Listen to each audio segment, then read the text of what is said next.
आप सभी को राम राम, राधे राधे। आज सोमवार है। सोमवार की व्रत कथा सुनाती हूँ। जो भी सोमवार का व्रत करते हैं उसको तो ये कथा अवश्य सुननी चाहिए। एक नगर में एक सेठ रहता था। उसे धन ऐश्वर्य की कोई कमी नहीं थी, फिर भी वह दुखी था क्योंकि उसके कोई पुत्र नहीं था। पुत्र प्राप्ति के लिए वह सोमवार का व्रत रखता था तथा पूरी श्रद्धा के साथ शिवालय में जाकर भगवान गौरी और शंकर की पूजा करता था। उसके भक्ति भाव से दयामयी पार्वती जी द्रवित हो गई और एक दिन अच्छा अवसर देखकर उन्होंने शंकर जी से विनती की, स्वामी, यह नगर सेठ आपका परम भक्त है, नियमित रूप से आपका व्रत रखता है, फिर भी पुत्र के अभाव से पीड़ित है, कृपया इसकी मनोकामना पूरी करें। दयालु पार्वती की ऐसी इच्छा को सुनकर भगवान शंकर ने कहा, पार्वती, यह संसार कर्म भूमि है, इसमें जो जैसा करेगा वह वैसा ही बरता है। साहूकार के भाग्य में पुत्र सुख नहीं है। शंकर के इनकार से पार्वती जी निराश नहीं हुई। उन्होंने शंकर जी से तब तक आग्रह करना जारी रखा जब तक कि वे उस साहूकार को पुत्र सुख देने को तैयार नहीं हो गए। भगवान शंकर ने पार्वती से कहा, तुम्हारी इच्छा है इसलिए मैं इसे एक पुत्र प्रदान करता हूँ, लेकिन उसकी आयु केवल 12 वर्ष होगी। संयोग से नगर सेठ गौरी शंकर संवाद सुन रहा था। समय आने पर नगर सेठ को सर्व सुख संपन्न पुत्र रत्न की प्राप्ति हुई। सब और खुशियां मनाई गई। नगर सेठ को बधाइयां दी गई, लेकिन नगर सेठ की उदासी में कोई कमी नहीं आई, क्योंकि वह जानता था यह पुत्र केवल 12 वर्ष के लिए प्राप्त हुआ है, उसके बाद काल इसे छीन लेगा। इतने पर भी सेठ ने सोमवार का व्रत और गौरी शंकर का पूजन हवन यथाविधि पहले की तरह ही जारी रखा। जब बालक 11 वर्ष का हो गया तो वह पूर्ण युवा जैसा लगने लगा। फलतः सभी चाहने लगे कि उसका विवाह कर दिया जाए। नगर सेठानी का यह भी आग्रह था, किंतु नगर सेठ पुत्र के विवाह को तैयार नहीं हुआ। उसने अपने साले को बुलवाकर आदेश दिया कि वह पर्याप्त धन लेकर पुत्र सहित काशी के लिए कूच करे और रास्ते में भजन तथा दान दक्षिणा देते हुए काशी पहुंचकर सर्व विद्या से पूर्ण बनाने का प्रयास करें।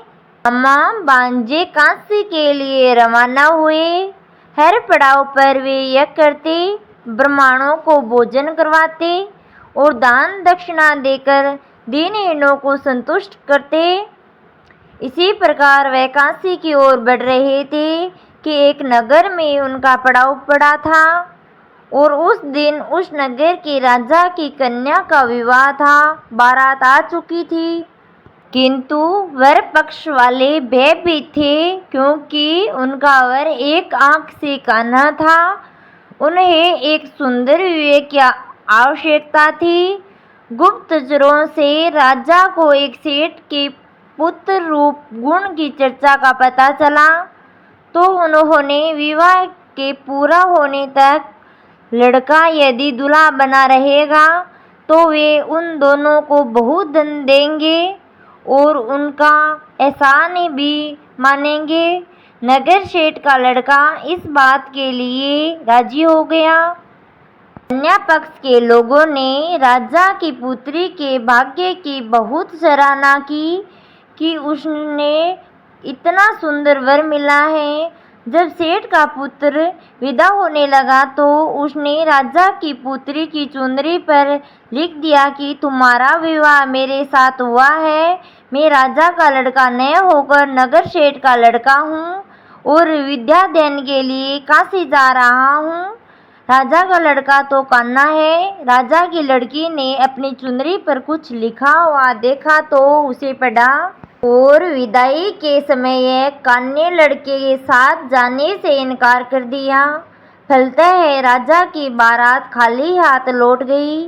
नगर शेठ का पुत्र काशी जाकर पूरी श्रद्धा और भक्ति से विदा देने में जुट गया।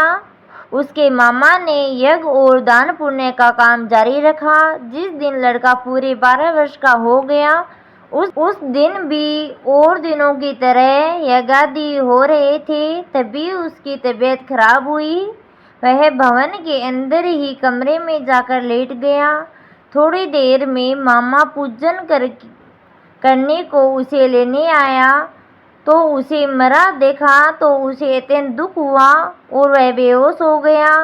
जब उसे होश आया तो उसने सोचा कि यदि मैं रोया चिल्लाया तो पूजन में विघ्न पड़ेगा, ब्राह्मण लोग भोजन त्याग कर चल देंगे। अतः उसने धैर्य धारण कर समस्त कार्य निपटाया और उसके बाद जो उसने रोना शुरू किया तो उसे सुनकर सभी के हृदय विदीर्ण होने लगा।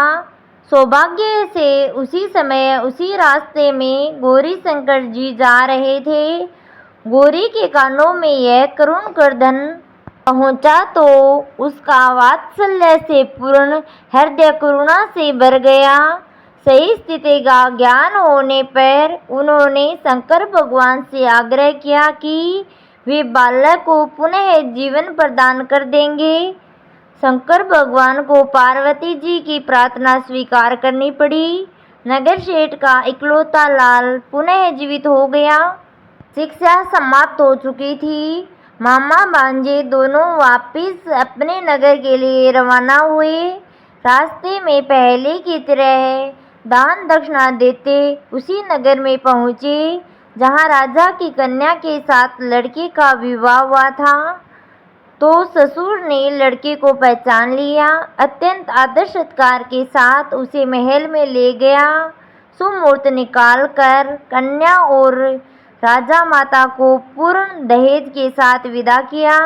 नगर शेठ का लड़का पत्नी के साथ जब अपने घर पहुंचा तो पिता को यकीन ही नहीं आया। लड़के के माता पिता अपनी हवेली की छत पर चढ़े बैठे थे। उनकी प्रतिज्ञा थी कि वहां से तभी उतरेंगे जब उनका लड़का स्वयं अपने हाथ से उन्हें नीचे उतारेगा, वरना ऊपर से ही छलांग लगाकर आत्महत्या कर लेंगे। पुत्र अपनी पत्नी के साथ हवेली की छत पर गया। जाकर माँ बाप के सपत्नीक चरण स्पर्श किए।